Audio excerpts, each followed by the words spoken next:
আসসালামু আলাইকুম।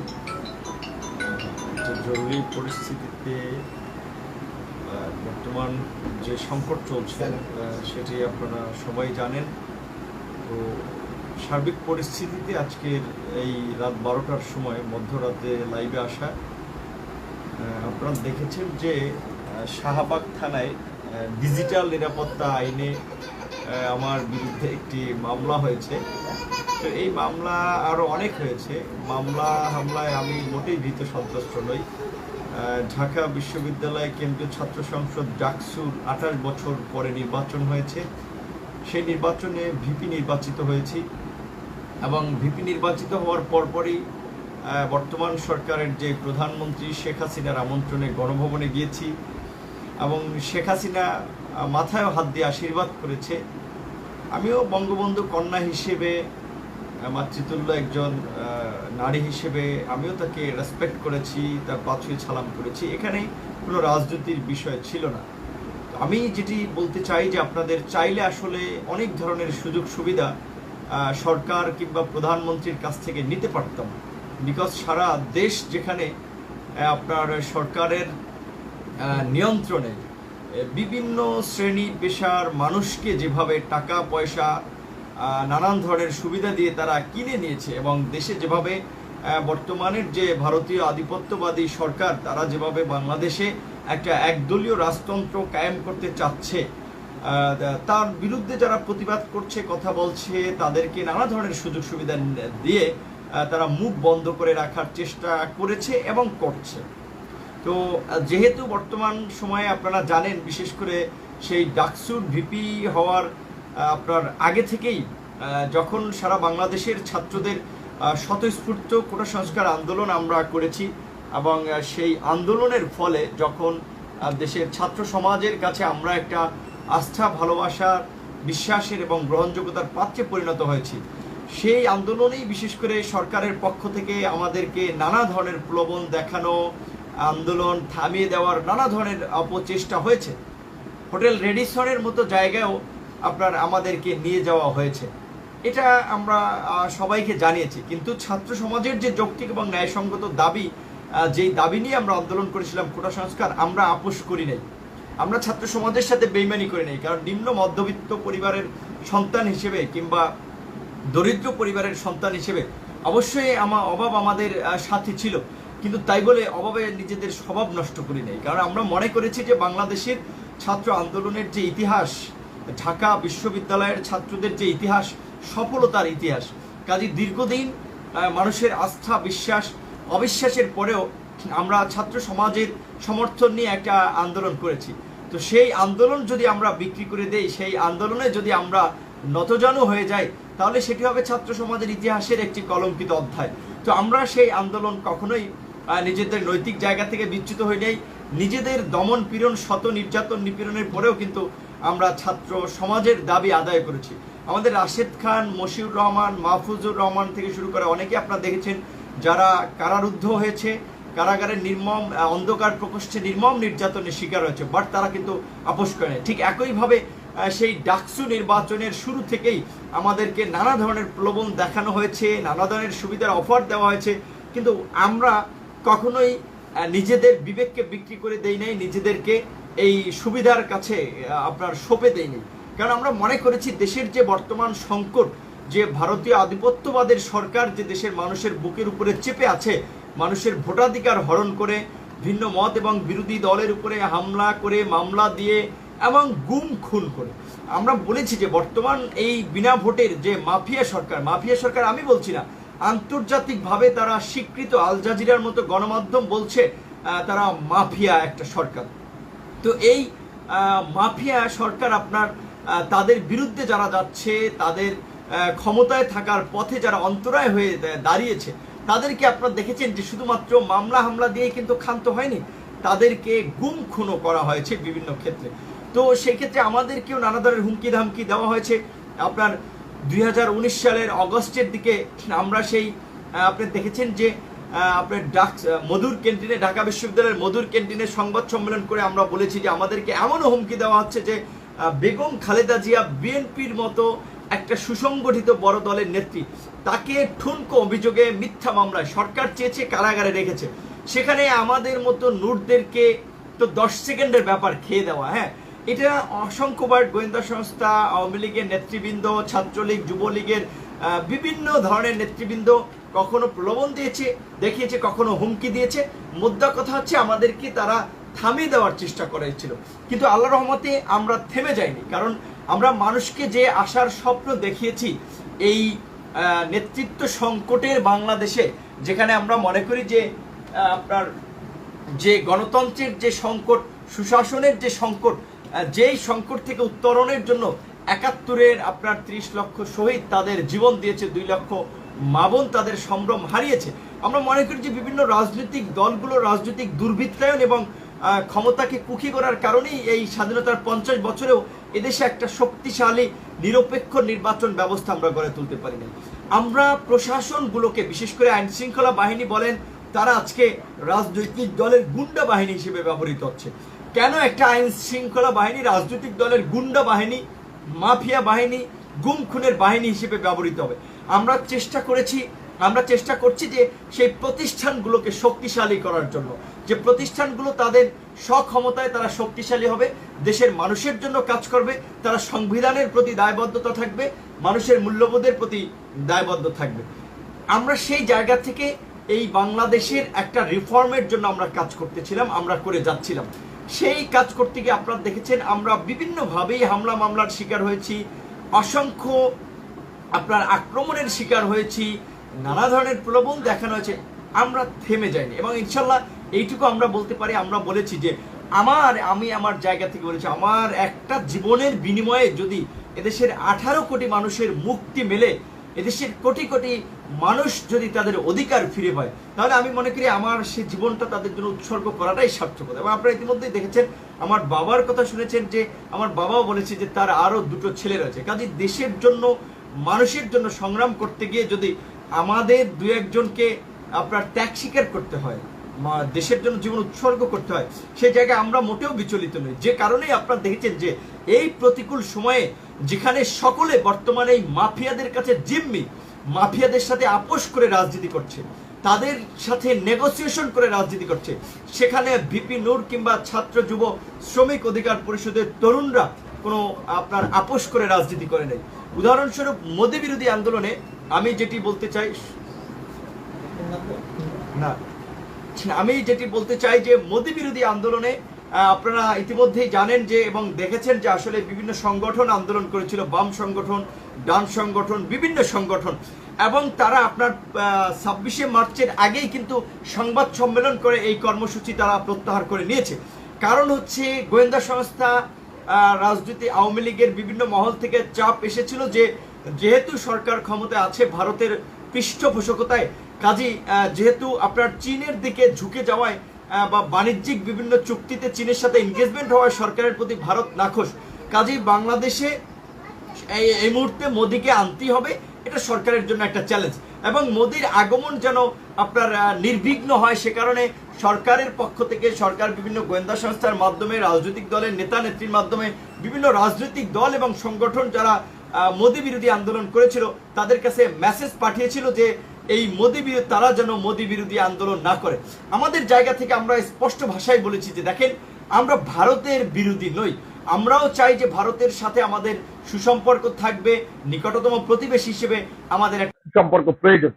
আমরা ভারতের শোষণ নীতির বিরুদ্ধে, ভারত যে এদেশে আগ্রাসন চালাচ্ছে এবং এদেশের অভ্যন্তরীণ রাজনীতিতে আপনার হস্তক্ষেপ করতে, আমরা সেই জায়গাটার বিরুদ্ধে আমরা স্পষ্ট ভাষায় কিন্তু বলেছি। কাজেই আমরা যে আন্দোলনটা করছি, আমরা যে প্রতিবাদটা জানাচ্ছি, সরকার কিন্তু এই প্রতিবাদটাকে তারা নেগোসিয়েশনের টেবিলে কাজে লাগাতে পারবে। যে মোদিদেরকে বলে যে দেখো আমার দেশের মানুষ, তোমরা যে ভারতবর্ষে যে সাম্প্রদায়িকতা ছড়াচ্ছ, মুসলমান, জৈন, খ্রিস্টান, বিভিন্ন সংখ্যালঘু সম্প্রদায়ের উপরে যে নির্যাতন করছো, সেটা কিন্তু বাংলাদেশের মানুষ ভালোভাবে নিচ্ছে না। কাজেই এইটা নেগোসিয়েশনের টেবিলে কিন্তু সরকার কাজে লাগাতে পারতো। আমরা সেই জায়গাটা বা সেই আমাদের বক্তব্যটাই তুলে ধরছি এবং আমরা স্পষ্ট ভাষায় বলেছি যে আমরা আমাদের প্রতিবাদ থামাবো না, কারণ আমরা কোনো রাজনৈতিক দলের জন্য প্রতিবাদ করি না, আমরা দেশের মানুষের জন্য প্রতিবাদ করি। এটা ঠিক যে এখন থেকে আমরা রাজনৈতিক দল হয়ে উঠতে পারিনি, কিন্তু আপনারা দেখেছেন যে ওই নাম সর্বস্ব কিংবা অনেক অনম্যান অন পার্টি রাজনৈতিক দলের চেয়েও আমরা কিন্তু এই আমাদের উত্থানের পর থেকে মানুষের জন্য কম কাজ করি নাই। সেটা গুম, খুন, ধর্ষণ, ভিন্ন মত বিরোধীদের পাশে দাঁড়ানো, যে কোনো গণতান্ত্রিক দাবি দেওয়া নিয়ে আমরা রাজপথে থাকার সোচ্চার থাকার চেষ্টা করেছি। এবং আমরা চেষ্টা করেছি যে দেশের যে বর্তমান সংকট, আমরা দৃঢ়ভাবে বিশ্বাস করেছি যে এই সংকট কোনো একক রাজনৈতিক দল, ব্যক্তি, প্রতিষ্ঠানের পক্ষে আপনার উত্তরণ সম্ভব না। সেক্ষেত্রে আমরা আমাদের জায়গা থেকে বিভিন্ন সংগঠন, বিভিন্ন ব্যক্তি, প্রতিষ্ঠান যাদের সমাজে গ্রহণযোগ্যতা আছে, সমাজের মানুষকে তারা প্রভাবিত করে, তাদের সাথে আলাপ আলোচনাও করেছি যে কিভাবে এই সংকট থেকে উত্তরণ করা যায়। এবং বিভিন্ন সংগঠনের সাথেও আমার জায়গা থেকে আমার আহ্বানটি ছিল যে আমরা একটা রাজনৈতিক দল করতে পারি কিনা, কারণ আসলে অনেক ব্যক্তি আছেন যারা আপনারা দেখেন ভালো ভালো কথা বলেন, টকশো কাঁপান, কিন্তু দিন শেষে তারা একটা এমপি হওয়ার জন্য কিংবা তাদের আপনার দুটো সিটের জন্য তারা তাদের নৈতিকতাকে বিসর্জন দেয়, নেগোসিয়েশন করে। সেই জায়গা থেকে আমরা আসলে চেয়েছিলাম যে প্রকৃতপক্ষে বাংলাদেশে পরিবারতান্ত্রিক রাজনীতির বিপরীতে একটা গণতান্ত্রিক রাজনৈতিক দল গড়ে উঠুক। কারণ আমাদের একটা আন্ডারস্ট্যান্ডিং ছিল, আসলে দেখেন এই আওয়ামী লীগ কিংবা বিএনপির মতো রাজনৈতিক দলগুলো কেন কার্যকর ভূমিকা পালন করতে পারছে না, কেন জনগণের পালস বুঝতে পারছে না। কারণ আওয়ামী লীগের শেখ হাসিনা যাই বলেন সেটাই হচ্ছে আওয়ামী লীগের পলিসি, সেটাই হচ্ছে আওয়ামী লীগের সিদ্ধান্ত।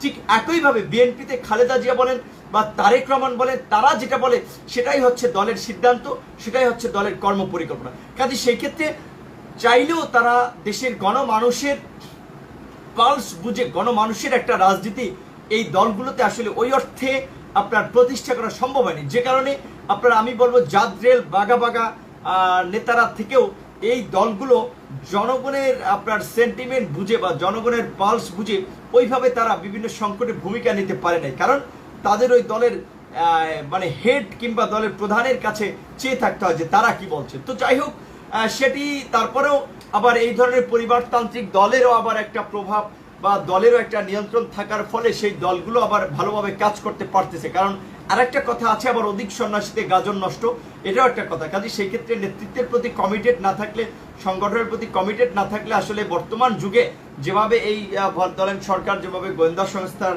কে আপনার চাপ দিয়ে, গোয়েন্দা সংস্থার মাধ্যমে বিভিন্নভাবে টাকা পয়সা দিয়ে রাজনৈতিক দলগুলোকে আপনার কিনে নিচ্ছে, মুখ বন্ধ করছে, কাজে সেই ক্ষেত্রে আবার আপনার দল চালানো মুশকিল হয়ে পড়ে। তো যাই হোক, আমরা যেটা বলছিলাম এই পরিস্থিতিতে আমরা চেষ্টা করেছিলাম আমরা একটা গণমানুষের রাজনৈতিক প্ল্যাটফর্ম ডেভেলপ করার, একটা গণতান্ত্রিক প্ল্যাটফর্ম ডেভেলপ করার। সেটি বাম হবে না ডান হবে সেই চিন্তাটি আমরা করিনি, বরঞ্চ আমরা মানুষের অধিকারকে প্রাধান্য দিয়েছি। যেমন আপনি দেখেন আমাদের সমস্ত সংগঠনগুলো যে ছাত্র অধিকার পরিষদ, যুব অধিকার পরিষদ, শ্রমিক অধিকার পরিষদ, পেশাজীবী অধিকার পরিষদ, প্রবাসী অধিকার পরিষদ, নারী অধিকার পরিষদ, এই আমাদের 6টি অঙ্গ সংগঠন আপনার তৈরি হয়েছে। তো আমরা মানুষের অধিকারকে প্রাধান্য দিতে চাই, কারণ আমরা মনে করি একটা মানুষ এই রমজান মাসে নির্বিঘ্নে তার ইবাদত বন্দিকে পালন করবে, সেটা মুসলমানদের যেমন একটা ধর্মীয় আপনার দাবি বা ধর্মীয় অধিকার, এবং সেটা একটা মানবিক অধিকার। ঠিক একইভাবে আমরা মনে করি আমার হিন্দু ধর্মাবলম্বী ভাই মন্দিরে গিয়ে পূজা করবেন, খ্রিস্টান ধর্মাবলম্বী ভাই গির্জায় গিয়ে প্রার্থনা করবেন, কিংবা অন্যান্য ধর্মাবলম্বী মানুষেরাও তাদের স্ব ধর্মীয় অনুষ্ঠান পালন করবেন। সকল ধর্মের মানুষের সমান অধিকার থাকতে হবে। দল মত আপনার নির্বিশেষে মানুষের অধিকারকে রাজনৈতিক জায়গা থেকে অ্যাড্রেস করতে হবে, আমরা এটা দৃঢ়ভাবে বিশ্বাস করি। যে কারণে আমরা অধিকারটাকেই প্রাধান্য দিয়েছি। এবং আমি একাধিক লাইভে আমরা কিন্তু বলেছি যে আপনার বিশেষ করে আমাদের রাজনৈতিক দলটা আমরা মনে করি একটা ছাতা, এই ছাতার নিচে এসে যেন সবাই নিরাপদ বোধ করে। শুধুমাত্র কোনো ধর্মভিত্তিক কিংবা কোনো গোষ্ঠী ভিত্তিক কোনো রাজনৈতিক দল আমরা করতে চাইনি। তো সেই কারণে আমরা একটু সময় নিয়েছি, নিজেদের মধ্যে আন্ডারস্ট্যান্ডিং, বিভিন্ন শ্রেণী পেশার মানুষের সাথে আপনার একটা বোঝাপড়ার মাধ্যমে আমাদের একটা রাজনৈতিক কর্মসূচি ডেভেলপ করার। সেই ক্ষেত্রে স্বাভাবিকভাবেই অল্প বয়সে একটা গুরু দায়িত্ব আমরা নিয়ে ফেলেছি, যেটা আমরা বিশ্বাস করি।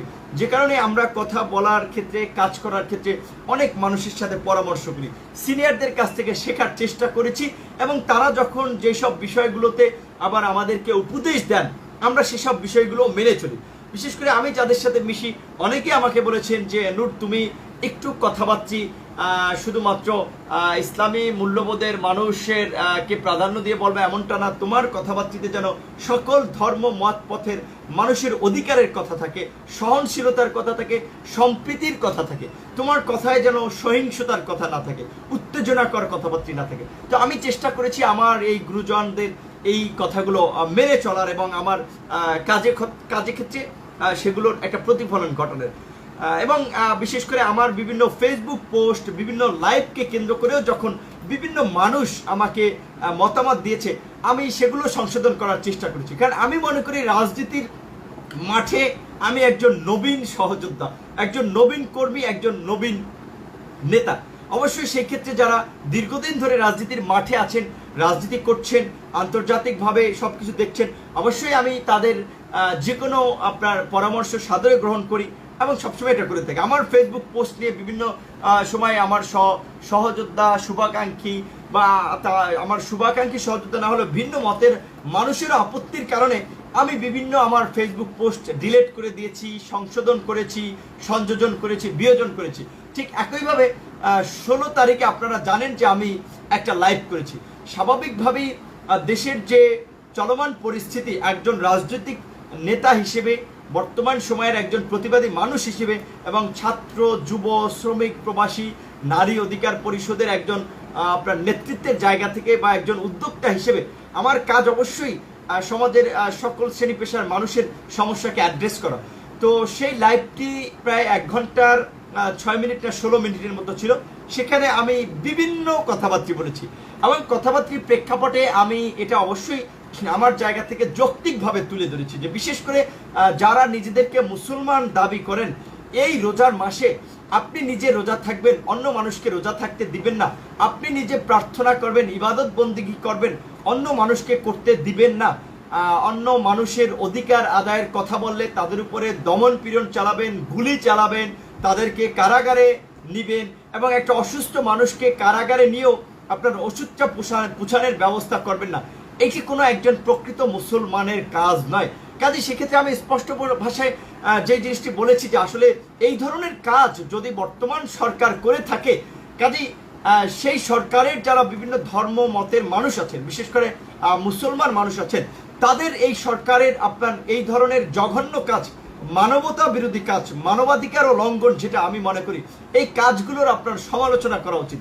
এবং এই কাজগুলোকে কোনো মুসলমান অবশ্যই সমর্থন করতে পারে না। কারণ ইসলাম একটা শান্তির ধর্ম।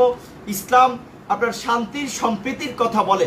সেই ধর্ম অন্যায়ভাবে ভিন্ন মতের উপরে দমন পীড়নের কথা বলে না, ক্ষমতায় থাকতে গুম খুনের কথা বলে না, ক্ষমতায় থাকার জন্য ভিন্ন মত এবং বিরোধীদেরকে কারাগারে নিয়ে নির্যাতন নিপীড়নের কথা বলে না।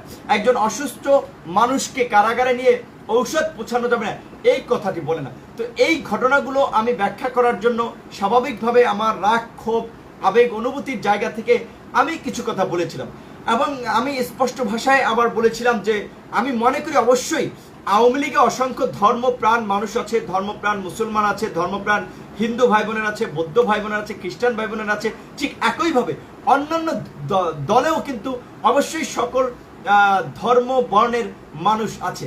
কাজেই সেক্ষেত্রে ঢালাওভাবে আমি আওয়ামী লীগের কিংবা আওয়ামী সমর্থকদেরকে আক্রমণ করে কোনো কথা বলিনি। তারপরেও বিশেষ করে আমার যারা শুভাকাঙ্ক্ষী রয়েছেন, আমাকে যারা বিভিন্ন পরামর্শ দেন, কারণ আমি মনে করি যে তরুণ প্রজন্মের একজন ছাত্র নেতা হিসেবে, ডাকসুর ভিপি হিসেবে এই সময়ে যে মানুষের অধিকার নিয়ে আমরা কথা বলছি, দেশের গণতান্ত্রিক রূপান্তর, রাষ্ট্রের গণতান্ত্রিক রূপান্তর, আইন শৃঙ্খলা বাহিনীর আপনার স্বাধীনতা, নিরপেক্ষ বিচার ব্যবস্থা এবং মুক্তিযুদ্ধের চেতনার যে সাম্য, মানবিক মর্যাদা এবং সামাজিক সুবিচার নিশ্চিত করার যে কথা বলছি, এখানে আওয়ামী লীগ সহ অন্যান্য অনেক দলের মানুষ আছেন যারা আমাকেও পছন্দ করেন, আমার কার্যক্রমকে পছন্দ করেন এবং তারা তাদের ছোট ভাই হিসেবে, বন্ধু হিসেবে, সহযোদ্ধা, সহকর্মী হিসেবে বিভিন্ন পরামর্শ দিয়ে থাকেন। আমি তাদের আপনার সেই পরামর্শগুলো সানন্দে নিয়ে থাকি। তো কেউ আমাকে বলেছিলেন যে গত 16 তারিখ আমি যে লাইভটি করেছি, আমার মতো একজন নেতৃত্বের জায়গায় থেকে, একজন নেতৃত্বশীল মানুষ হিসেবে আমাকে একটু সহনশীল হতে হবে, একটু সংযত হতে হবে এবং বিশেষ করে আমার স্বাভাবিকভাবে আমার শত্রু পক্ষকেও আক্রমণ করে কোনো কথা বলা আমার জায়গা থেকে সেটি কাম্য নয়। এবং কিছু কিছু ক্ষেত্রে ওয়ার্ড চয়েসের ক্ষেত্রে কিছু ওয়ার্ড আসলে যেটা বলে যে আপনি ধরেন আম জনতা সাধারণ মানুষ আপনার বলতে পারে, কিন্তু আমার জায়গা থেকে আমি বলতে পারি না। তো সেই জায়গা থেকে আমার মনে হচ্ছে অবশ্যই স্বাভাবিকভাবে আমি তো মনে করি আমি যখন ডাকসু নির্বাচনে নির্বাচিত হয়েছি, ছাত্রলীগের অনেক ভাই বোনরা আমাকে ভোট দিয়েছে। ছাত্রলীগের কারণে, আমার ব্যক্তিত্বের কারণে, শিক্ষার্থীদের অধিকার আদায়ে যে নিজের জীবনকে বিপন্ন করেছি, অধিকার আদায়ের জন্য যে সংগ্রাম করেছি, সে কারণে তারা অনেকে আমাকে ভোট দিয়েছে। কাজেই সেক্ষেত্রে অবশ্যই ছাত্রলীগ, যুবলীগ, আওয়ামী লীগ বলেন, আমি মনে করি তাদের মধ্যেও আমার অনেক শুভাকাঙ্ক্ষী রয়েছে। সেক্ষেত্রে আমি অবশ্যই চাবো না আমার কোনো কথার কারণে আমার সেই বড় সার্কেলের শুভাকাঙ্ক্ষী সমর্থক তারা ক্ষুব্ধ হোক কিংবা তারা আমার প্রতি বিরাগভাজন হোক। যে কারণে আমি কিন্তু 16 তারিখের পরবর্তী লাইভটি আপনি দেখবেন। আজকে 19 তারিখ পরে 18 তারিখ, 17 তারিখেই কিন্তু আমি একটা লাইভে বলেছি স্বাভাবিকভাবে যে আমার সেই 16 তারিখের লাইভে যদি কেউ আমার কথায় দুঃখ পেয়ে থাকেন, কেউ যদি কষ্ট পেয়ে থাকেন, তাহলে আমি তার জন্য আন্তরিকভাবে দুঃখিত এবং আমি ক্ষমা প্রার্থী। কারণ স্বাভাবিকভাবে আমার যদি কোনো ভুল হয়, আমার জায়গা থেকে আমি 100 বার সেটার জন্য ক্ষমা প্রার্থী থাকবো। আমি সেটা বিনয়ের সাথে আমি সেটার জন্য ক্ষমা চাবো, কারণ আমার ভুল হতে পারে। আমি তো মানুষ, আমি তো ফেরেশতা না। একমাত্র আল্লাহ রাসূল, ইসলাম ধর্মের যে প্রবর্তক হযরত মুহাম্মদ সাল্লাল্লাহু আলাইহি সাল্লাম ছাড়া এবং আপনার বিশেষ করে আপনার ফেরেশতারা ছাড়া মানুষের তো ভুল হবেই। মানুষ মাত্র ভুল, ইংরেজিতেও প্রবাদ আছে। সুতরাং সেই ক্ষেত্রে অবশ্যই আমার ভুল হলে তার জন্য আমি ক্ষমা প্রার্থী, আমি ক্ষমা চাই অবশ্যই, সেটা আমি আগেও চেয়েছি। আর তারপরে এখনো বলছি স্বাভাবিকভাবে আমার সেদিনকার বক্তব্যের কারণে, লাইভের কারণে যে কোনো ভাই, বন্ধু, সহযোদ্ধা, শুভাকাঙ্ক্ষী কিংবা যে কেউ কোনো মানুষ আমার বক্তব্য যদি তারা মনে কষ্ট পেয়ে থাকেন, আমি তার জন্য ক্ষমা প্রার্থী। এবং আমি আশা করি যে অবশ্যই একজন নবীন রাজনৈতিক অঙ্গনের একজন নবীন নেতা হিসেবে, একজন তরুণ ছাত্র নেতা হিসেবে এই প্রতিকূল সময়ে যেখানে মানুষ চুপ করে আছে সেখানে আমরা কথা বলে যাচ্ছি। কাজে সেক্ষেত্রে অবশ্যই আমাদের কাজগুলোকে ক্ষমা সুন্দর দৃষ্টিতে দেখবেন। কাজে সেক্ষেত্রে আমি আমার যে কোনো আচরণের জন্য বা সেই দিনকার লাইভের জন্য বিশেষ করে কেউ কষ্ট পেয়ে থাকলে আমি সেটার জন্য দুঃখ প্রকাশ করছি এবং আমি ইতিমধ্যেই পরবর্তী আরেকটি লাইভেও ক্ষমা চেয়েছি। কাজেই সেই ঘটনাকে পুঁজি করে আবার কেউ মামলা করা, রাজনৈতিক উদ্দেশ্যে আপনার হয়রানি করার উদ্দেশ্যে মামলা করা, এটি পুরোপুরি একটা রাজনৈতিক ষড়যন্ত্র। এবং যেই ষড়যন্ত্র দীর্ঘদিন ধরে আমার বিরুদ্ধে হচ্ছে, এবং আমার বিরুদ্ধে একা না, আমি যেটা আমার লাইভের মাধ্যমে আরো বলেছি, এদেশের গণতন্ত্রের এই সময় যারা লড়াই সংগ্রাম করছে অনেকের বিরুদ্ধেই হচ্ছে। তো যে আমি অবশ্যই আজকে একটা ক্রিটিক্যাল মোমেন্টে একটা গুরুত্বপূর্ণ বিষয় নিয়ে লাইভ এসেছে। অবশ্যই যারা এই মুহূর্তে লাইভে আছেন তাদের সকলের প্রতি আমার আহ্বান থাকবে যে এই লাইভটি আপনারা শেয়ার করবেন এবং অবশ্যই গুরুত্বপূর্ণ কথাগুলো আপনারা প্রচার করবেন, কিন্তু এমনভাবে প্রচার করবেন না যেটা আবার একটা বিভ্রান্তি তৈরি হয়। তো এই লাইভটি গুরুত্বপূর্ণ এবং শাহবাগ থানায় যেহেতু একটা মামলা হয়েছে, সেই মামলার প্রেক্ষাপটেই আমার এই লাইভে আসা। বিশেষ করে আমি ইতিমধ্যেই বলেছি যে আপনি আমাকে নানাভাবে প্রলোভন দেখানো হয়েছে, আওয়ামী লীগ বা সরকারের সাথে কাজ করার জন্য হুমকি দেওয়া হয়েছে। আপনারা দেখেছেন গত কয়েকদিন আগেও কিন্তু আমরা যে আপনার যে রিপোর্টার্স ইউনিটিতে একটা সংবাদ সম্মেলন করেছি, সেখানেও বলেছি যে আমাকে এই ধরনের হুমকি দেওয়া হচ্ছে যে আপনার খালেদা জিয়ার মতো নেত্রীকে সরকার কারাগারে রেখেছে 1 বছর মিথ্যা ঠুনকো মামলায়। এখন তিনি তাকে মুক্তি দিয়েছেন, নানান ধরনের শর্ত আরোপ করে মুক্তি দিয়েছেন, তিনি স্বাভাবিক রাজনীতিতেও অ্যাক্টিভ হতে পারছেন না। তো এই ধরনের হুমকি দামকে আমাদের কাছেও আসছে, কিন্তু আমরা নীতির সাথে আপোষ করিনি। আমরা আমাদের দায়িত্ব হিসেবে যেটা মনে করেছি, গণতন্ত্রের জন্য, মানুষের অধিকার আদায়ের জন্য, ভারতীয় আধিপত্যবাদের শৃঙ্খল থেকে এবং নতুন ইসরায়েলি এবং ভারতীয় ষড়যন্ত্র থেকে বাংলাদেশকে রক্ষা করার জন্য আমাদেরকে কথা বলতে হবে, প্রতিবাদ করতে হবে। আপনারা দেখেছেন যে বেশ কয়েকদিন ধরে আমরা বিভিন্ন সংবাদ সম্মেলন করেছি, আমি বিভিন্ন প্রেস রিলিজ দিয়েছি। আপনারা খেয়াল করলে দেখবেন সেই প্রেস রিলিজ কিংবা আমার সংবাদ সম্মেলনের আমার বক্তব্য কয়টা টিভি চ্যানেল এসেছে, কয়টা পেপার পত্রিকা এসেছে।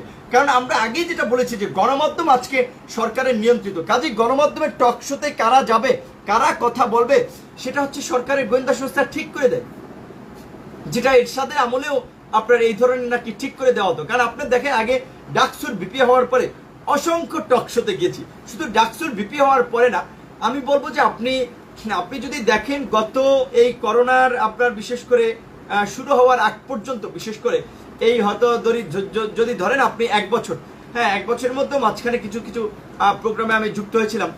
বিশেষ করে আমাদের বিরুদ্ধে যে আপনার ছাত্রলীগের একজন সাবেক কর্মী আপনার যে মিথ্যা ধর্ষণ মামলা দিয়েছিল ছাত্রলীগের পৃষ্ঠপোষকতায়, সেই মামলাটি দেওয়ার পরে আপনি দেখবেন সরকার মিথ্যা মামলা দিয়েছে, কিন্তু আল্লাহর রহমতে সেই মামলা দেওয়ার পরে মানুষের মাঝে আমাদের গ্রহণযোগ্যতা আরো বেড়েছে এবং আমি মনে করি যে আমার সংগঠনের বিস্তৃতি আরো ঘটেছে। কাজেই সেই মামলার দিয়ে যখন সরকার পারে নাই, দেখেছেন সেই মামলায় আমার সহযোদ্ধা নাজমুল হুদাকে গ্রেপ্তার করেছে, আমার সহযোদ্ধা সাইফুলকে গ্রেপ্তার করেছে। তারা কিন্তু সেই মামলায় জামিনে বের হয়ে এসেছে, কিন্তু সেই মামলার প্রধান আসামি ছিল ছাত্র অধিকার পরিষদের আহ্বায়ক হাসান আল মামুন। হাসান আল মামুনকে কিন্তু গ্রেপ্তার করেনি, কারণ ওই মামলাটি ছিল আমাদেরকে ভয়ভীতি দেখানোর জন্য, হুমকি দেওয়ার জন্য, এবং আমাকে তখন বলেছিল যেহেতু দুজনকে গ্রেপ্তার করা হয়েছে তোমাকে গ্রেপ্তার করা হবে, কাজে তুমি সরকারের বিরুদ্ধে কথা বলা বন্ধ করো, সরকারের সাথে আপোষ করে রাজনীতি করো। নানাভাবে প্রলোভন দেখেছে, কিন্তু আমি বলেছি যে মিথ্যা মামলায় আমি জানি স্বাভাবিকভাবে 6 মাস, 1 বছর, 2 বছর আমাকে জেলে রাখলো, 5 বছর জেলে রাখলো, কিন্তু তারপরেও কিন্তু মুক্তি একদিন দিতে হবে। এবং এই যে জালিম সরকার, অত্যাচারী সরকার, খুনি সরকার, ভারতের গোলাম সরকার, তারা তো আজীবন চিরস্থায়ী হবে না, অবশ্যই তাদের পতন হবে এবং তাদের পতন ঘনিয়ে আসছে। অসংখ্য তাদের দেখেন এই যে পাপের যারা, এই মাফিয়া সরকারের যে পাপের সাম্রাজ্য যারা গড়েছে বা এই পাপের সাম্রাজ্যকে টিকিয়ে রাখার জন্য যারা অপকৌশল করেছে, তাদের অনেকেই চলে গিয়েছেন। আমি আল্লাহর কাছে বলি তাদেরকে আল্লাহ ক্ষমা করুক, কিন্তু আল্লাহ ক্ষমা করবে কিনা সেটা আল্লাহর বিষয়। এবং এদেশের অসংখ্য মানুষের অভিশাপ নিয়ে যে তারা মরেছে, সেটি তাদেরকে ক্ষমা করবে কিনা সেটি আল্লাহ পাক আপনার নির্ধারণ করবে। তো যাই হোক, আমি যেই কথাটি আপনাদেরকে বলতে চাই এবং আওয়ামী লীগের নেতৃবৃন্দকেও একটা জিনিস বলবো যে এই রমজান মাসে আপনি অবশ্যই যে কোনো ধর্মাবলম্বী হন, আপনি মুসলমান হন, হিন্দু হন, বৌদ্ধ হন, খ্রিস্টান হন, আপনি আপনার ধর্মীয় গ্রন্থে হাত দিয়ে বলবেন যে আওয়ামী লীগ আজকে যেভাবে ক্ষমতায় আছে এইটা কি কোনো সঠিক কিংবা বৈধভাবে ক্ষমতায় আছে কিনা। আপনি যদি আপনার ধর্মীয় গ্রন্থে হাত রেখে বলতে পারেন যে আওয়ামী লীগ যা করছে সব লিগ্যাল করছে, আওয়ামী লীগ বৈধভাবে ক্ষমতায় আছে, আমি রাজনীতি ছেড়ে দেব এবং আপনাদের সাথে কমিটমেন্ট দিচ্ছি, আপনাদের সাথে লাইভেও কথা বলবো না। কারণ আপনারা দেখেছেন আমেরিকাতে ডোনাল্ড ট্রাম্প সহ আমেরিকার যারা প্রেসিডেন্ট নির্বাচিত হয় তারা বাইবেলের উপরে শপথ রেখে, হাত রেখে শপথ করে। ইভেন বাংলাদেশেরও আপনার যারা আপনার গুরুত্বপূর্ণ পদে শপথ নিয়ে থাকেন, অনেকে ধর্মীয় গ্রন্থকে ছুঁয়ে শপথ নিয়ে থাকেন। কারণ আমরা যারা বিশেষ করে বিভিন্ন ধর্মে বিশ্বাস করি, তারা মনে করি যে বিশেষ করে এই ধর্মগ্রন্থ এটা সৃষ্টিকর্তার বাণী, এই বাণী ছুঁয়ে আমি মিথ্যা কথা যদি বলি সৃষ্টিকর্তা আমার উপরে নাকশ হবে। কাজী আমি আজকে যারা ছাত্রলীগ করেন, যুবলীগ করেন, আওয়ামী লীগ করেন, আপনার আওয়ামী লীগের অন্যান্য অঙ্গ সংগঠন করেন, সেই সব ভাই বোনদেরকে, সেই সব নেতা কর্মীদেরকে বিনয়ের সাথেই বলবো যে আমি ভুল হতে পারি, আমি যদি ভুল হই তার জন্য আমি ক্ষমা চাচ্ছি, কিন্তু আপনাদেরকে একটা অনুরোধ করব যে আপনারা ধর্মগ্রন্থটা হাতে নিয়ে, ধর্মগ্রন্থ ছুঁয়ে আপনি বলবেন যে এই আওয়ামী লীগ সরকার 2013 সালে কোনো বৈধ প্রক্রিয়ায় ক্ষমতায় এসেছে কিনা, 2018 সালে কোনো বৈধ প্রক্রিয়ায় ক্ষমতায় এসেছে কিনা, তারা ক্ষমতায় থাকার জন্য এদেশের মানুষের উপরে হত্যাযজ্ঞ চালিয়েছে কিনা, এদেশের মানুষকে গুম খুন করেছে কিনা, এদেশের মানুষকে মিথ্যা মামলায় কারাগারে প্রেরণ করেছে কিনা।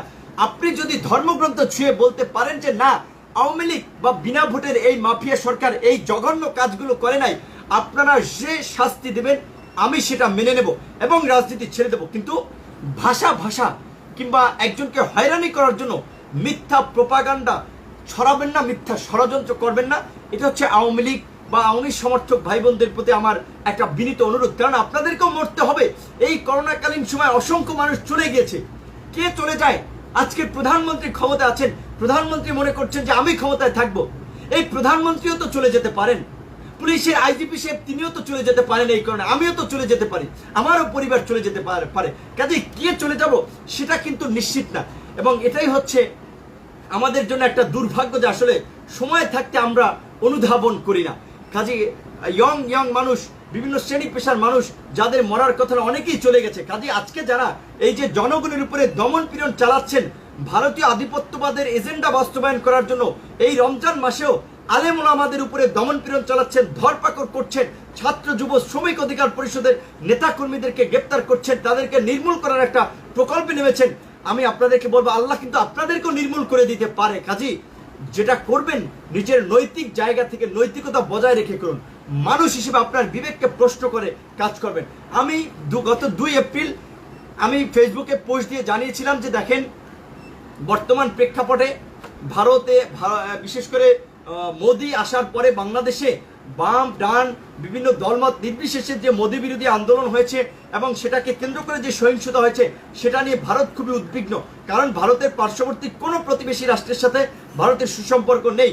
বর্তমান সরকার একেবারে দেশের স্বার্থ বিসর্জন দিয়ে দলকানা আপনার দৃষ্টিভঙ্গি থেকে ভারতের গোলামি করছে। কারণ আপনারা দেখেছেন যে ভারতকে তারা বলছে ভারতের সাথে রক্তের সম্পর্ক, রাখির সম্পর্ক, ভারত তাদের চরম বন্ধু। অথচ এই রোহিঙ্গা সমস্যা নিয়ে জাতিসংঘের সাধারণ পরিষদ থেকে নিরাপত্তা পরিষদে যে কয়টি আলোচনা হয়েছে, একটি জায়গায় কিন্তু ভারত আপনার বাংলাদেশের পাশে দাঁড়ায় নাই।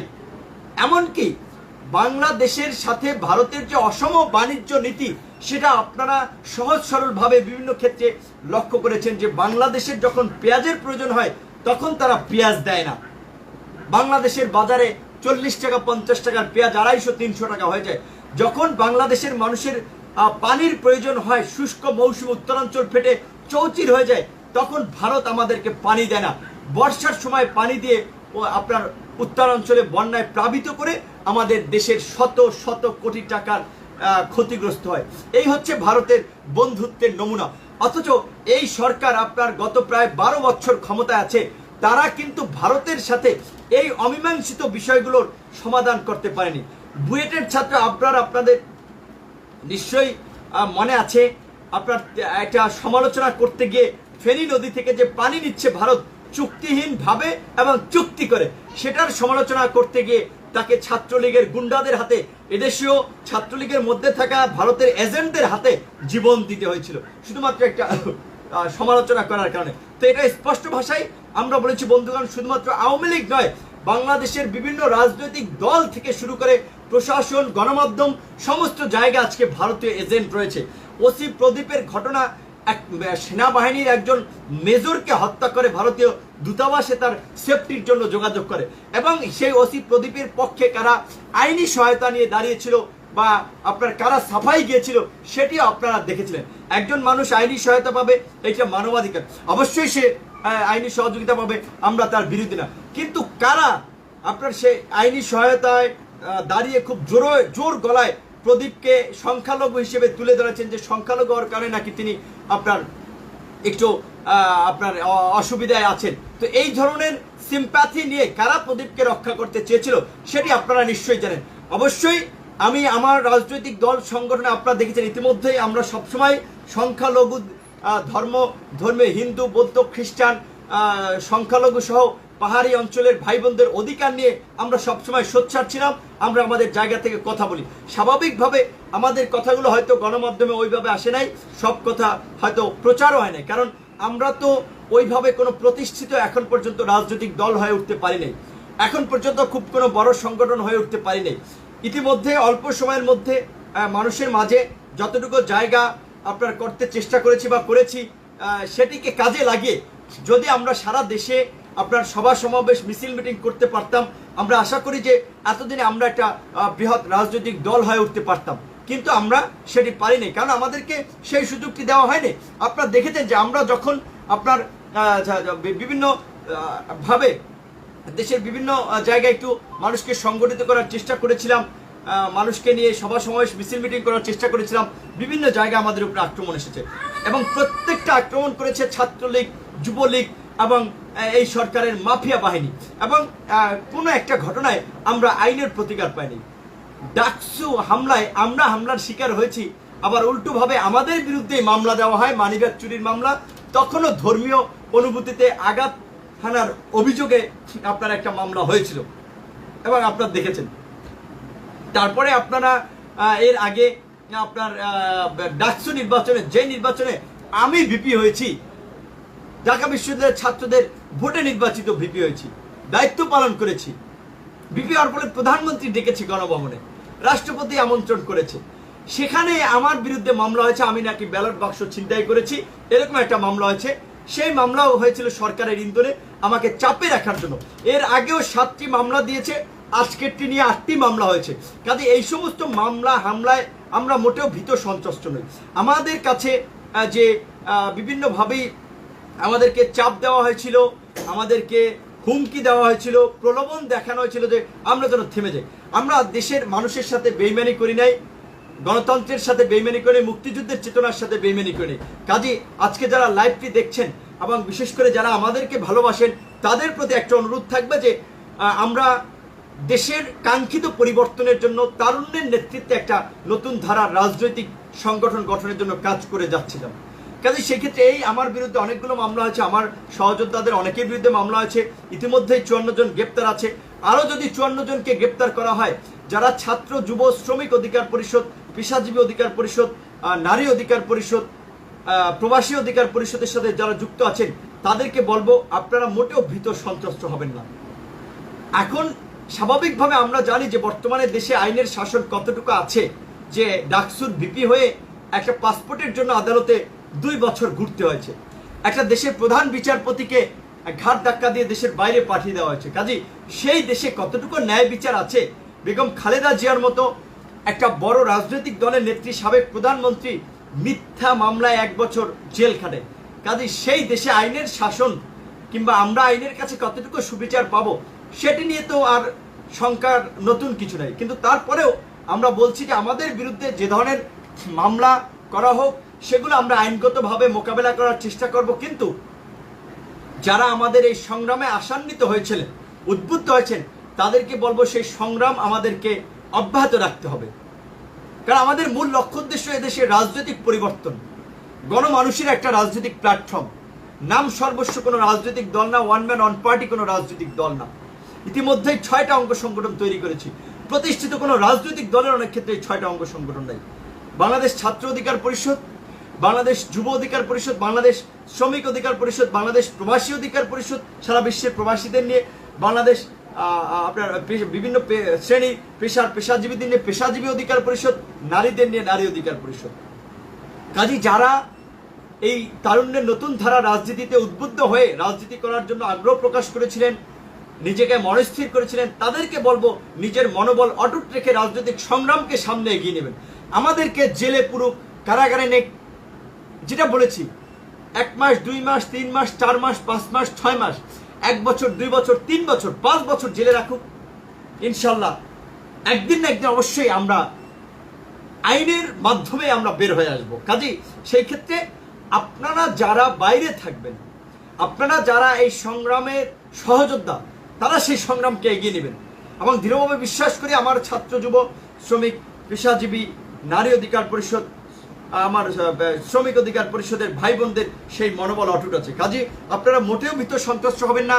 এই মেসেজটি বেশ কিছুদিন আগেই পেয়েছিলাম যে এই হেফাজতের নেতাকর্মীদের আপনার ধরার পরে আমাকে ধরা হতে পারে, এই মেসেজ পেয়েছিলাম। তাই বলে একটা দিন কথা বলা কি থামিয়েছি, প্রতিবাদ করা কি থামিয়েছি, এই মাফিয়া তন্ত্রের দুঃশাসনের বিরুদ্ধে কথা বলা কি থামিয়েছি?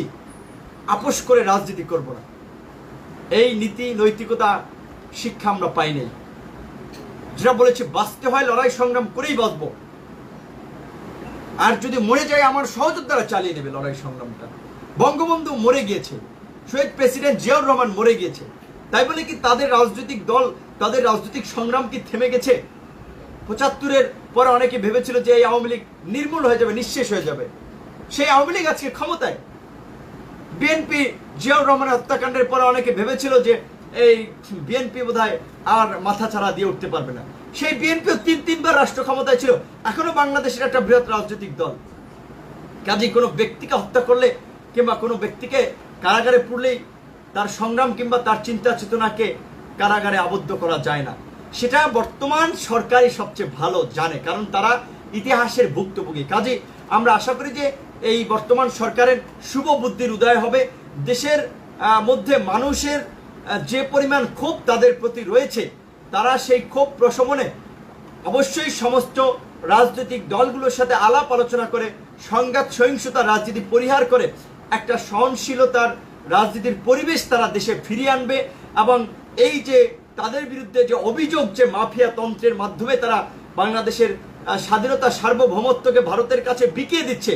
এমনকি আমরা যারা ইতিমধ্যেই জানতে পেরেছি 2023 সালের নির্বাচনকে কেন্দ্র করে তারা ইতিমধ্যেই ইসরায়েলের সাথেও সমঝোতা করেছে যে যদি আগামী নির্বাচনে এই আওয়ামী লীগকে ক্ষমতায় আনে তাহলে তারা ইসরায়েলকে স্বীকৃতি দেবে। যেহেতু বাংলাদেশের আপনার সংবিধানে বলা আছে যে বাংলাদেশের সংবিধান কিংবা বাংলাদেশের মানুষ সবসময় বিশ্বের নিপীড়িত শোষিত মানুষের পক্ষে থাকবে। এমনকি আপনার আমরা যাকে জাতির পিতা বলি, বাঙালির মুক্তি সংগ্রামের সেই আপনার অবিসংবাদিত নেতা বঙ্গবন্ধু শেখ মুজিবুর রহমানও কিন্তু বড় গলায় বলেছেন বারবার, বিশ্ব আজ দুই শিবিরে বিভক্ত, একদল শোষিত আরেক দল শোষক, আমি শোষিতের পক্ষে। কাজে সেক্ষেত্রে আমি মনে করি যে আওয়ামী লীগের বঙ্গবন্ধুর প্রকৃত সৈনিকেরাও শোষিতের পক্ষে।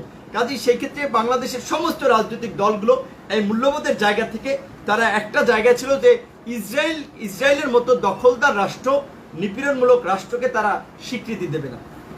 কিন্তু বর্তমান মাফিয়া সরকার ভারতের গোয়েন্দা সংস্থা রয়ের দ্বারা প্রভাবিত হয়ে, রয়ের দ্বারা ইসরায়েলের গোয়েন্দা সংস্থা মোসাদের সাথে বিভিন্ন কার্যক্রমে যুক্ত হয়ে তারা একটা সমঝোতা করেছে যে আগামী নির্বাচনে আওয়ামী লীগ ক্ষমতায় আসলে বা আওয়ামী লীগকে ক্ষমতায় তারা আনতে সহযোগিতা করলে আওয়ামী লীগ ইসরায়েলকে স্বীকৃতি দেবে।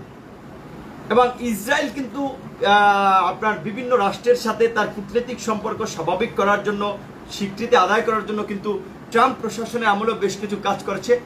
মধ্যপ্রাচ্যে কিন্তু আপনারা দেখেছেন সেই ক্ষেত্রে তারা সফল হয়েছে। কাজে বর্তমানে বিশেষ করে এই ইসরায়েল বাংলাদেশে কিভাবে কাজ করছে বা বাংলাদেশে কিভাবে কাজ করছে, কারা বাংলাদেশে এজেন্ট হয়ে কাজ করছে, এইটা বুঝতে হলে আপনাদেরকে একটা জিনিস বুঝতে হবে যে বিশেষ করে আপনার বর্তমান প্রধানমন্ত্রী শেখ হাসিনাই কিন্তু একবার বলেছে 2001 সালে তিনি ক্ষমতায় আসেন নাই ভারতকে গ্যাস দেওয়ার চুক্তি না করায়। তো তাহলে স্পষ্ট বুঝেন 2009 সালে তারা ক্ষমতা এসেছে, অবশ্যই গ্যাস সহ নানাবিধ সুযোগ সুবিধা দেওয়ার কমিটমেন্ট করে। এবং 111টা যে ভারতের একটা প্ল্যান ছিল, একটা পরিকল্পনা ছিল, এবং 111-এ এই যে আওয়ামী লীগকে ভারত ক্ষমতা এনেছে সেটা তো অস্বীকার করা হয় নাই। সেটা আপনারা সেই প্রণব মুখার্জির সহজ সরল স্বীকারোক্তি দ্য কোয়ালিশন ইয়ার্স বইয়ের মাধ্যমে আপনারা বুঝতে পেরেছেন। এবং ক্ষমতায় আসার পরপরই এই আওয়ামী লীগ সরকার ভারতের পৃষ্ঠপোষকতায় আপনার 57 জন সেনাবাহিনীর দক্ষ চৌখস মেধাবী সেনা অফিসারকে হত্যা করেছিল, যারা হয়তো বেঁচে থাকলে আজকে সেনাবাহিনীর গুরুত্বপূর্ণ পদে আসতো। কাজে এই যে এই ধরনের জঘন্য কাজ আওয়ামী লীগ করেছে ক্ষমতায় থাকার জন্য, সেগুলো তো অস্বীকার করা হয় নাই। তো আমি যেটা বলতেছিলাম যে আওয়ামী লীগের স্বাভাবিকভাবে জাফরুল্লাহ চৌধুরী প্রায় তার বক্তব্য বিবৃতিতে এই কথাটি বলে যে প্রধানমন্ত্রী ইসরায়েলের গোয়েন্দা সংস্থা মোসাদ এবং ভারতের গোয়েন্দা সংস্থা র দ্বারা বেষ্টিত, সরকার পরিচালিত হয় অন্যের দ্বারা, মানে ইন্ডিয়ার দ্বারা, ইসরায়েলের গোয়েন্দা সংস্থার দ্বারা এবং ভারতের গোয়েন্দা সংস্থার দ্বারা। তো জাফরুল্লাহ চৌধুরীর এই কথার অনেকে আবার মিনিং বোঝেন না, কারণ যারা ডিপলি রাজনীতিকে অ্যানালাইসিস না করেন তারা তো এটা বুঝবেন না। সেই জায়গা থেকে আমি আপনাদেরকে এই তথ্যটি দিয়ে রাখছি যে বিশেষ করে বর্তমান সরকার স্বাভাবিকভাবেই আজকে বাংলাদেশকে আপনার একটা বিদেশি প্রভুদের একটা আপনার বলবো করদ রাষ্ট্রে বানানোর জন্য তারা আপনার ভারত ইসরায়েলের সাথেও মিলিয়ে তারা কাজ করছে। টার্গেট আগামী 2023 সালের নির্বাচন, যে কারণে সেই নির্বাচনে তারা যাদের জন্য বাধা হয়ে দাঁড়াবে, বিশেষ করে তারা মনে করছে যে ধরেন যেভাবে ভিন্ন মতের রাজনৈতিক দল সংগঠনগুলোর উপরে দমন পীড়ন চালিয়ে তারা আপনার ক্ষমতায় বেষ্ট আছে, বিএনপির মতো একটা বড় রাজনৈতিক দলকে কোণঠাসা করে রেখেছে না, তারা কোনো একটা প্রোগ্রাম করতে পারছে, করোনাকালীন সময় আপনার প্রেস রিলিজ দিয়ে তারা আপনার কর্মসূচি তারা উদ্যোগ করেছে।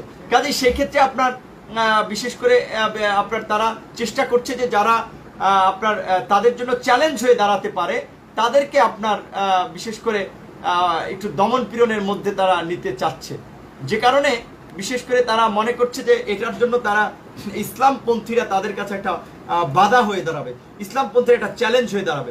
তো এই যে হেফাজতের ইস্যুকে কেন্দ্র করে স্বাভাবিকভাবেই বিভিন্ন আলেম ওলামাদের দমন পীড়ন চলছে। একইভাবে যেহেতু আপনারা দেখেছেন যে স্বাভাবিকভাবে আমরা মনে করি যে বাংলাদেশের এই সংকট উত্তরণে বাম ডান সমস্ত শ্রেণী পেশার মানুষের আসলে একটা জাগরণ দরকার, সমস্ত শ্রেণী পেশার মানুষের রাজপথে নামা দরকার। কাজে সেক্ষেত্রে আমাদের বারবার আহ্বানটা ছিল যে আমরা যেন কোনো ধর্মের ভিত্তিতে আসলে কিংবা কোনো বিষয়ের ভিত্তিতে কোনো গোষ্ঠীকে প্রাধান্য দিয়ে যেন আমরা আমাদের রাজনৈতিক একটা বৃহত্তর সম্ভাবনা, ঐক্যের পথকে আমরা বিনষ্ট না করি। সেই জায়গা থেকে আমরা বলেছিলাম সবাইকে যার যার জায়গা থেকে আপনার এই মাফিয়া বিরোধী একটা গণ ঐক্য গঠন করতে হবে এবং জনগণের মাঝে একটা জাগরণ তৈরি করতে হবে এবং জনগণকে বোঝাতে হবে, মেসেজ দিতে হবে যে দেশে এটা হচ্ছে। তো আমরা যদি এই মুহূর্তে যদি আসলে আমরা ঐক্যবদ্ধ হতে না পারি এবং জনগণকে নিয়ে আমরা যদি রাস্তায় না নামতে পারি, তাহলে বাংলাদেশ যে কোন দিকে যাবে সেটা আসলে মিয়ানমার হবে নাকি আপনার সিরিয়া হবে নাকি আফগানিস্তান হবে সেটা আমরা বলতে পারি না। কারণ এখন পর্যন্ত যে জিনিসটি জানি, স্বাভাবিকভাবে বাংলাদেশ একেবারেই ভারতের পেটের মধ্যে ঢুকে আছে এবং এই সরকার চাইলেও আপনার সরকারের প্রশাসনিক নিয়ন্ত্রণটা ভারতের কাছেও কিছুটা রয়েছে। সেক্ষেত্রে চাইলেও সরকার ভারতকে স্কিপ করে তারা যা ইচ্ছা তাই করতে পারবে না। যে কারণে আপনার ভারতেরও প্রেসক্রিপশন ছিল যে স্বাভাবিকভাবে এই মোদী বিরোধী আন্দোলনের যে ইসলামপন্থীদের একটা সরব উপস্থিতি, একটা অংশগ্রহণ ছিল, কাজে এদেরকে দমন পীড়ন করতে হবে। আমি যেটা 2 এপ্রিল আপনার পোস্ট দিয়ে জানিয়েছিলাম, এটা ভারতের প্রেসক্রিপশন যে কওমি মাদ্রাসা বন্ধ করো, আলেম ওলামা তথা ইসলামপন্থীদেরকে দমন করো এবং ভিপি নূরকে গুম করো বা আপনার তাকে থামিয়ে দিতে হবে এনিহাউ। তো সেই কারণে আপনারা দেখেছেন 4 এপ্রিল, 2 এপ্রিলে পোস্ট দিয়েছিলাম সম্ভবত এবং 4 এপ্রিলে কিন্তু 4 না 5 এপ্রিল আপনার ফেসবুক লাইভে আমি করেছি যে আমি আপনার গুমের শিকার হয়েছিলাম, গুমের শিকার হতে যাচ্ছিলাম। তো ভাগ্য ভালো সেদিন আপনার বেঁচে গিয়েছিলাম। তো সেদিন যেহেতু বেঁচে গেছি, স্বাভাবিকভাবে গুম যেহেতু করতে পারে নাই, এখন একটা কিছু তো করতে হবে। ইসলামপন্থী বা অন্যান্য এই মুহূর্তে সরকারের জন্য যারা চ্যালেঞ্জ, তাদেরকে তো 1 বাই 1 গ্রেপ্তার করছে। এবার ভিপি নূরের পালা। তো তারা ওই যে আপনার যেটা বলেছে ওই তথাকথিত সেই আপনার লাইভের বক্তব্যকে কেন্দ্র করে আপনার যুবলীগের নেতা এবং তিনি একজন ব্যারিস্টার, তিনি শাহবাগ থানায় আজকে একটা মামলা করেছেন। অবশ্যই আমি মনে করি যেহেতু আমরা এই মুহূর্তে আপনার দেশের একটা রাজনৈতিক শক্তি, মানুষের কাছে গ্রহণযোগ্য একটা শক্তি এবং আন্তর্জাতিকভাবেও বিভিন্ন মানবাধিকার সংগঠন বলেন, বিভিন্ন দেশ বলেন, তাদের সাথে আমাদের একটা যোগাযোগ আছে, পরিচিতি আছে। তো সেই ক্ষেত্রে স্বাভাবিকভাবেই আগামী রাজনীতিতে একটা সম্ভাবনার সৃষ্টি হয়েছে, কাজেই তাহলে তাদেরকে দমন করতে হবে। তো সেই ক্ষেত্রে এই যে মামলা করছে, এখন দেখা যায় হয়তো ওই সেই আপনার ছাত্রলীগের সেই কর্মীর মতো সেই মিথ্যা ধর্ষণ মামলার মতো দেখা যাবে আপনার গ্রেপ্তার করতে পারে, হয়রানি করতে পারে।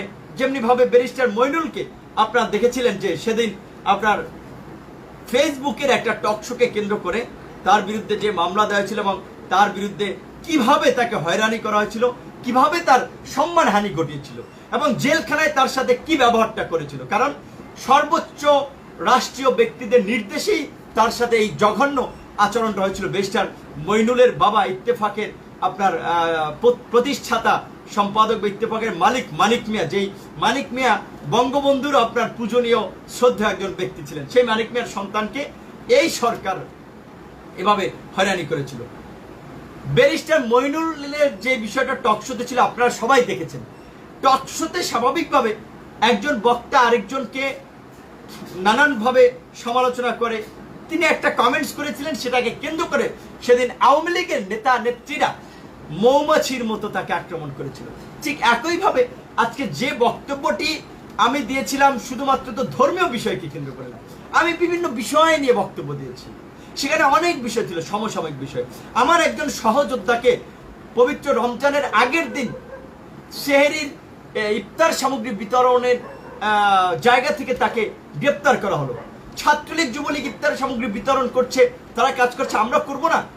আমাদের ছাত্র যুব অধিকার পরিষদের নেতাকর্মীরা দেশের বিভিন্ন জায়গায় রমজানের সময় ইফতার বিতরণ করার প্রকল্প হাতে নিয়েছে, তারা সেহরির সামগ্রী বিতরণ করছে, বিভিন্ন জায়গায় পুলিশ সেগুলো কিনে নিচ্ছে, তাদেরকে কাজ করতে দিচ্ছে না, যে নূরের কোনো সংগঠন এখানে কাজ করতে পারবে না। ছাত্রলীগ যুবলীগের নেতাকর্মীরা বিভিন্ন জায়গায় আমার ভাই বোনদেরকে, আমার সহকর্মীদেরকে হুমকি দিচ্ছে। তো আমরা কি এদেশে নাগরিক না? আমাদের কি রাজনীতি করার এদেশে অধিকার নাই? আমাদের কি এই যে দমন পীড়ন চলছে, এই দমন পীড়নের পরে কিভাবে একটা মানুষ স্বাভাবিকভাবে নিজেকে ঠিক থাকে? আজকে বেশ কয়েকদিন ধরে নিজের শারীরিক একটা অসুস্থতা বোধ করছি, বুকে ব্যথা, কাশি, জ্বর, অনেকটা করোনার সিমটম, কিন্তু তারপরেও আপনার ঘরের বাইরে বের হই নাই। যে বের হওয়ার পথে এখন রাস্তা শুনশান, গুম হয়ে যায় নাকি? করোনার টেস্ট করতে যাব, সেখানে আপনার দেখা যায় টেস্ট করতে যাই আবার কোন ভাইরাস নিজের মধ্যে দিয়ে দেয়। যে ভয়ে আতঙ্কে করোনার সিমটম থাকলেও পারিবারিকভাবে আমরা যে ঘরোয়া ট্রিটমেন্ট নিচ্ছি বা আপনার যেটা বলে যে ঘরোয়া ভাবে যে ধরনের ব্যবস্থা নেওয়া যায় সেগুলো নিচ্ছি, কিন্তু বাইরে যাইনি। কাজে আজকে এই সময়ে রাজনীতি করতে এসে আজকে নিজের লাইফটাকে বিপন্ন করে ফেলেছি বলতে গেলে। এইভাবে কি একটা মানুষের জীবন চলে? আমরা কি রাজনীতি করতে এসে খুব পাপ করে ফেলেছি? আমাদের তো প্রশ্ন এটা, দেশবাসীর কাছে প্রশ্ন এটা। কাজে দেশবাসীর প্রতি আহ্বান থাকবে যে যারা সবসময় আমাদেরকে প্রেরণা দিয়েছিলেন, আমাদেরকে সহযোগিতা করেছিলেন, সাথে ছিলেন, এই সংকটকালীন সময়ে, এই বিপদাপন্ন সময়ে আপনাদের একান্ত সহযোগিতা, আপনাদের সমর্থন আমরা চাই। বিশেষ করে আমার যেহেতু আগের যে সেই রুল হক রুল পেজটি আপনার ইতিমধ্যেই হ্যাক করেছে, যে পেজটি থেকে লাইভটি করেছিলাম সেই পেজটি হ্যাক করেছে, সেই পেজের রেফারেন্সই মামলাটি করেছিল। তো জানি না আসলে আপনার কি করে, কখন কি হয়, কিন্তু আপনাদের প্রতি একটা বিনীত অনুরোধ থাকবে, আমার এই পেজের মাধ্যমে যেহেতু আমাদের সহযোদ্ধারা দেশ বিদেশের আমার শুভাকাঙ্ক্ষী সমর্থক সহযোদ্ধাদের কাছে গুরুত্বপূর্ণ বার্তা দিয়ে থাকে, কাজে আপাতত এই পেজটা শেয়ার করে সকলকে জানিয়ে দিবেন। এই পেজটা থেকেই বর্তমানে আমি সব ধরনের আপডেট দিব যতক্ষণ পর্যন্ত সুস্থ আছি এবং যতক্ষণ পর্যন্ত এই জালিমের কারাগারের, মানে বলা চলে ছোট কারাগারের থেকে মানে বাইরে আরেক কারাগারে আছি। তো যাই হোক, সেক্ষেত্রে লাইভটি শেয়ার করার মাধ্যমে সকলের কাছে আজকের এই গুরুত্বপূর্ণ বার্তাটি পৌঁছে দিবেন এবং এই পেজটি বর্তমানে আমার নিয়ন্ত্রণ আছে, বা এই পেজটি থেকে আমাদের সংগঠনের গুরুত্বপূর্ণ আপডেট পেয়ে থাকবেন। সবাই লাইক দিয়ে, কমেন্ট করে এবং পেজের রিভিউ দিয়ে, পেজটাতেও নানাভাবে রিপোর্ট করা হচ্ছে, কাজে রিভিউ দিয়েও একটু মানে হচ্ছে যেটা বলে আর কি, পেজটা রেটিংটা ঠিক রাখবেন।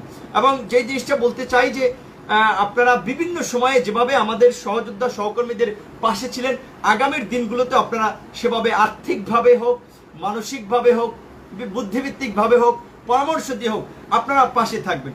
বিশেষ করে আমরা যে রাজনৈতিক একটা সংগঠন গঠন করতে যাচ্ছি, একটা রাজনৈতিক সংগঠন করতে অনেক ধরনের সাপোর্ট প্রয়োজন হয়, অনেক কিছুর প্রয়োজন হয়, আমাদের অনেক কিছু ল্যাকিংস আছে, বিশেষ করে অর্থ ছাড়া আসলে কিছুই চলে না। কাজেই সেক্ষেত্রে আপনারা দেখছেন ইতিমধ্যে আমার 54 জন সহযোদ্ধা গ্রেপ্তার হয়েছে, তারা অনেকেই কারাগারে আছে। তো কারাগারে অন্তত এই রমজানের সময় তাদের একটু ভাত ডাল তারা যেন ভালোভাবে খেতে পারে, তাদের মামলাগুলো মোকাবেলা করা, বিভিন্ন সহযোদ্ধারা যারা আহত হয়েছিলেন দেশের বিভিন্ন জায়গায় তাদের একটু সুচিকিৎসার ব্যবস্থা করা। আমরা একটা পাবলিক ফান্ড রেজ করেছিলাম, পাশাপাশি এই ফান্ড সংগ্রহের কার্যক্রমটা চলমান রয়েছে। তো আপনারা যার সামর্থ্য আছে আপনারা অবশ্যই এই বিপদকালীন সময়, সংকটের সময় আমাদের সহযোদ্ধাদের পাশে দাঁড়াবেন এবং আমাদের এই রাজনৈতিক সংগ্রামকে এগিয়ে নেওয়ার জন্য যার যতটুকু সমর্থন সহযোগিতা আপনারা দিতে পারেন আমরা সেইটুকু প্রত্যাশা করি। সর্বশেষ এই কথাটি বলেই শেষ করব যে আসলে আমি কিন্তু বেশ কিছুদিন আগেই বলেছি যে আমাদেরকে গোয়েন্দারা হুমকি দিচ্ছিল আমরা যেন মোদী বিরোধী আন্দোলন না করি। এই মোদী বিরোধী আন্দোলন করার ফলে আপনারা দেখেন এর আগে কিন্তু বিভিন্ন আন্দোলন সংগ্রাম করেছি, আমাদের এতজন সহযোদ্ধাকে কিন্তু গ্রেপ্তার করা নেই। এক মোদী বিরোধী আন্দোলনের ফলে এতজন সহযোদ্ধাকে গ্রেপ্তার করা হয়েছে। এবং এই যে আপনার যারাই মোদী বিরোধী আন্দোলন করেছে, বিশেষ করে 26-27 তারিখে আপনার পরিকল্পিতভাবে সরকারি পৃষ্ঠপোষকতায় সহিংসতা ঘটিয়ে বিভিন্ন ব্যক্তি প্রতিষ্ঠানের উপরে দায় চাপিয়ে দেওয়ার চেষ্টা করেছিল, অর্থাৎ এই মোদী বিরোধী শক্তিটাকে বিনাশ করার জন্য। কাজেই এটা কিন্তু আরেকটা স্পষ্ট বার্তা যে আসলে বর্তমান সরকার কতটুকু ভারতের দ্বারা প্রভাবিত, তারা কতটুকু ভারতের এজেন্ডা বাস্তবায়ন করার জন্য কাজ করছে। কাজে সেই ক্ষেত্রে আমার সর্বশেষ আহ্বানটা থাকবে যে আজকে আমার মার্ক্সবাদ, লেনিনবাদ, বামপন্থী, ডানপন্থী বিভিন্ন রাজনৈতিক মতাদর্শ, মতামত আছে, কিন্তু এখন দেশের স্বাধীনতা, সার্বভৌমত্বকে টিকিয়ে রাখাটাই একটা এজেন্ডা বা ইস্যু সামনে আমাদের সামনে হয়ে দাঁড়িয়েছে। কাজে সেই ক্ষেত্রে সকলের প্রতি আহ্বান, এই মাফিয়া সরকার, এই বিনা ভোটের অবৈধ সরকারের কোনো শ্রেষ্ঠ ইস্যুতে আমরা বিভক্ত না থেকে আমাদের যে যারা এই মুহূর্তে মাফিয়া বিরোধী আন্দোলন করছি, গণতন্ত্রের পক্ষের শক্তি, তারা যেন বিভক্ত বিভাজিত না থাকি। যেটা বলেছি যে নানান মানুষ, নানান মত, দেশ বাঁচাতে ঐক্যমত। এখন দেশের স্বাধীনতা, সার্বভৌমত্ব এবং বিদেশি অপশক্তির হাত থেকে বাংলাদেশকে রক্ষা করা এবং দেশীয় মাফিয়াদের কবল থেকে বাংলাদেশকে রক্ষা করাটাই আমাদের একটা দায়িত্ব এবং কর্তব্য হয়ে দাঁড়িয়েছে। কাজেই সেই মাফিয়া বিরোধী সংগ্রামে আপনার কারা নেতৃত্ব দেবে, কারা আন্দোলনের ডাক দেবে, আমি বলবো যে এখন বিভিন্ন রাজনৈতিক দল, সংগঠন আপনার নানা কারণে তাদেরকে সরকার কোণঠাসা করে রেখেছে, তাদেরকে মামলা হামলা করে পর্যদস্ত করে রেখেছে। কাজে নিরাপদ সড়ক কোটা আন্দোলনের মতো স্বতঃস্ফূর্তভাবে প্রয়োজনে লকডাউনের মধ্যে নেমে যেতে হবে, দেশ বাঁচাতে, দেশের মানুষ বাঁচাতে। এইটা আপনাদের প্রতি আমাদের আহ্বান। আরেকটা কথা, বেশ কিছুদিন ধরে আসলে আমি কথাও বলে যাচ্ছি, তারপরেও গলায় একটু ব্যথা অনুভব করছি এবং মাথা ব্যথা বা জ্বরও হালকা একটু ছিল। আসলে অনেকেই বিশেষ করে ঘরোয়াভাবে বিভিন্ন শুভাকাঙ্ক্ষীদের সাথে পরামর্শ করার পর অনেকে কোভিড টেস্টের জন্য বলেছিল, কিন্তু আসলে নানান চিন্তা ভাবনা করে আসলে সেটি করা হয়নি। তো আমি সকলের কাছে দোয়া চাই এবং অবশ্যই এবং সকলের কাছেই দোয়া চাই যে শারীরিকভাবে সুস্থ হয়ে এবং আমার সহযোদ্ধারা যেন জেল থেকে অতি দ্রুত মুক্তি পেতে পারে এবং এদেশের মানুষের যে অধিকার বঞ্চিত জনতাকে নিয়ে যে অধিকার আদায়ের যে সংগ্রাম আমরা শুরু করেছি, তারুণ্যের নতুন ধারা রাজনৈতিক প্ল্যাটফর্ম বিনির্মাণের যে সংগ্রাম শুরু করেছি, আশা করি সেই সংগ্রামের মাধ্যমেই এই জাতির মুক্তি এই তরুণদের হাত ধরেই আসবে। সেক্ষেত্রে আপনাদেরকে আমরাও পাশে চাই। শুধুমাত্র ফেসবুকে আসলে লাইক কমেন্ট শেয়ার দিলেই আপনার এই পরিস্থিতিতে এই জাতি সংকট থেকে উত্তরণ ঘটবে না। আপনারা দেখেছেন যে মাফিয়ারা যে কতটা শক্তিশালী, তার সর্বশেষ উদাহরণ হচ্ছে চট্টগ্রামের বাঁশখালীতে। আপনারা দেখেছেন যে পুলিশ গুলি চালিয়ে আপনার 5 জনকে হত্যা করেছে। একটা মানুষ তার অধিকার আদায়ের জন্য আন্দোলন করবে, দাবি দেওয়া জানাবে। রাষ্ট্রীয় আইন শৃঙ্খলা বাহিনীর কাজ হচ্ছে জনগণের অধিকার আদায়ের জন্য কাজ করা, তাদের শান্তিপূর্ণ সভা সমাবেশের নিরাপত্তা দেওয়া। সেখানে কেন আজকে পুলিশ কারণে অকারণে গুলি করছে? মোদী বিরোধী আন্দোলনকে 20 জনকে মেরেছে। এটা অত্যন্ত দুঃখের বিষয় যে এগুলো নিয়ে মানবাধিকার সংগঠনগুলো খুব একটা সক্রিয় হয়নি। যেমনি ভাবে 5 জন শ্রমিকের হত্যাকাণ্ড নিয়ে সক্রিয় হয়েছে, মোদী বিরোধী আন্দোলনের 20 জনের হত্যাকাণ্ড নিয়ে কিন্তু সেইভাবে সক্রিয় নেই। কাজে আজকে যারা সচেতন নাগরিক আছেন, গণতন্ত্রের পক্ষের শক্তি আছেন, তাদেরকে অনুরোধ থাকবে যার যার জায়গা থেকে দেশ বিদেশের যে যেখানে আছেন, বর্তমান সরকারের এই দমন পীড়ন, গুম খুন, এগুলো আপনারা আন্তর্জাতিকভাবে বিভিন্ন মানবাধিকার সংগঠন, বিভিন্ন রাষ্ট্রের কাছে পৌঁছে দেবেন। কারণ সরকার যেভাবে গেম খেলছে, তার বিপরীতে যদি আমরা কৌশলী হয়ে কাজ না করতে পারি, তাহলে কিন্তু এদেশের জনগণের আসলে মুক্তি মিলবে না। আপনি দেখেন সরকার তাদের বিভিন্ন ভুইফোট সংগঠন দিয়ে আপনার ওই যে কি ওই হেফাজত ইসলাম সব বিভিন্ন সংগঠনকে আপনার জঙ্গি সংগঠন হিসেবে ঘোষণার দাবি জানিয়েছে। তো আমি যেটা বলেছি ব্যক্তিগতভাবে, হেফাজতের পক্ষ বিপক্ষ আমি কথা বলছি না। আমি বলছি একটা জায়গা থেকে যে বাংলাদেশের কোন সংগঠন যদি জঙ্গি সংগঠন হয়, উগ্রবাদী সংগঠন হয়, বাংলাদেশের আইন অনুযায়ী তাদের বিরুদ্ধে ব্যবস্থা নেবে। আমেরিকার পররাষ্ট্রমন্ত্রীকে কেন সেজন্য চিঠি দিতে হবে? কারণ এই যে সরকারের আপনার প্রতিপক্ষকে দমনে তার আপনার গণতন্ত্রের শক্তি বা যারাই তার জন্য বাধা হয়ে দাঁড়িয়েছে, তাদেরকে দমনে যে নানা ধরনের অপকৌশল, এই অপকৌশলের বিরুদ্ধে আমাদেরকে আপনার যৌক্তিক এবং ন্যায়সঙ্গতভাবে দাঁড়াতে হবে এবং কাজ করতে হবে। বাংলাদেশে কর্মরত সকল এমবেসির কাছে আমার মতে যার যার জায়গা থেকে একজন নাগরিকও এমবেসিগুলোতে চিঠি লিখে জানাতে পারে দেশে আজকে এটা হচ্ছে, এই মাফিয়া সরকারের আমলে এটা হচ্ছে, মাফিয়ারা এটা করছে। আজকে কিশোর মোস্তাককে যেভাবে কারাগারে দমন পীড়ন করেছে, নির্যাতন নিপীড়ন করেছে, আমার সহযোদ্ধাদেরকে একইভাবে নির্যাতন নিপীড়ন করেছে এবং স্বাভাবিকভাবে আমরা আশঙ্কা করছি আমাদেরকেও কারাগারে নিলে সেভাবে নির্যাতন নিপীড়ন করতে পারে। কাজেই সেই ক্ষেত্রে দেশবাসীকে এই মাফিয়া সরকারের অত্যাচার, নির্যাতন, নিপীড়নের বিরুদ্ধে সোচ্চার হওয়ার আহ্বান জানিয়ে ছাত্র, যুব, শ্রমিক অধিকার পরিষদ, পেশাজীবী পরিষদ, নারী অধিকার পরিষদের পাশে থাকার আহ্বান জানিয়ে আজকের মতো লাইভটি শেষ করছি এবং সকলের কাছে দোয়া চাই এবং লাইভটি শেয়ার করার মাধ্যমে এই বক্তব্য সারা বাংলার জনগণের কাছে পৌঁছে দেবেন, বিশ্ববাসীর কাছে পৌঁছে দেবেন। এবং এই পেজটি বর্তমানে আমার একমাত্র পেজ, এর আগে যে পেজটি ছিল সেটি আপনার হ্যাক হয়েছে, সুতরাং লাইক শেয়ার দিয়েও কানেক্টেড থাকবেন। ধন্যবাদ সকলে।